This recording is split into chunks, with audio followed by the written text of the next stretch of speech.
A high-stakes lawsuit striking at the heart of Obamacare will take center stage at the Supreme Court. By next month, health care subsidies for over 7 million Americans could be struck down.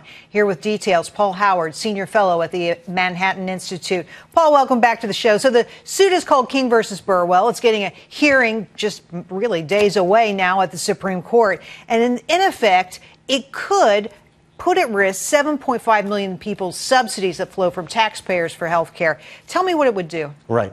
So there are 37 states that have either federal exchanges or federal assisted exchanges.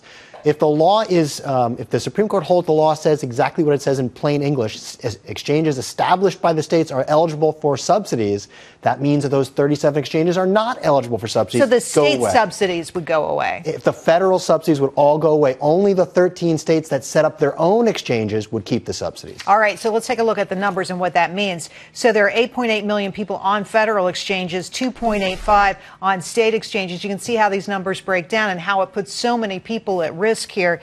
How do you think, because I've heard a lot of people handicap it, what's the best thinking right now on how the Supreme Court will rule on this? Look, I thought that the Supreme Court back in 2012 was going to overturn the individual mandate to buy it. Justice Roberts then, convoluted himself and said, no, really, it's a tax. Taxing power upheld it.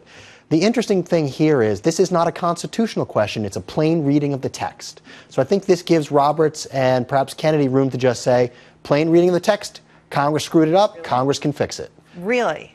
Well, and then what happens? So that's the $24 million question, right? Because if King versus Burwell, if the people bringing the suit, if they prevail, surely there's something the administration's going to do to keep Obamacare as law. So the administration's been saying, no, we have no backup plan. That's ridiculous. Of course they have a backup plan. I think they have two plans. Really? One of which is for HHS, the government, to say, Republican governors who don't have state exchanges, just deem the federal exchanges as state exchanges. Presto, it's legitimate. You get your subsidies back. Super easy. Super easy. And the second plan is just to mercilessly browbeat the Republicans in Congress and the Republican governors and say, well, this is your problem. Can we please talk about the impact of this and what's going on in terms of costs? Because I'm reading that administrative costs for this law, ACA, Obamacare, are going through the roof. What's happening and why? Well, I'm a little skeptical of that study. It was put out by a group that's actually Physicians for National Health Plan. They're advocates for single player.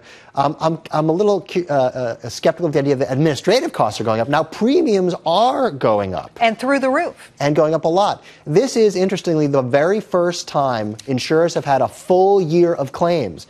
In 2014, they were guessing. That's right. And then they had to go right into issuing new estimates for 2015 in the summer of 2014, so they had no time. This is the first time they're looking at a full year of claims experience, and they're saying, look, we need big increases, 30, 40, 50%. All right, let's take a look at the average family deductible for a bronze plan this year, $10,545.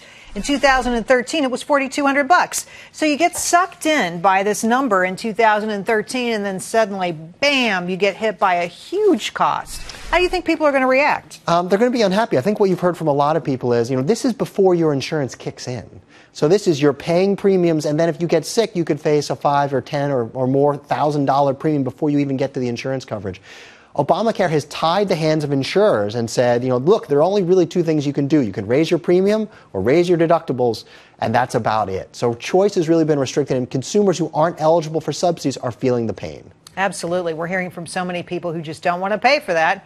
Paul, before you go, I just want to mention some of the premium rate hikes ahead in New Mexico, a 51% rate hike for people there. In Tennessee, a 36% increase. These are by individual providers in those states who are providing the Obamacare coverage.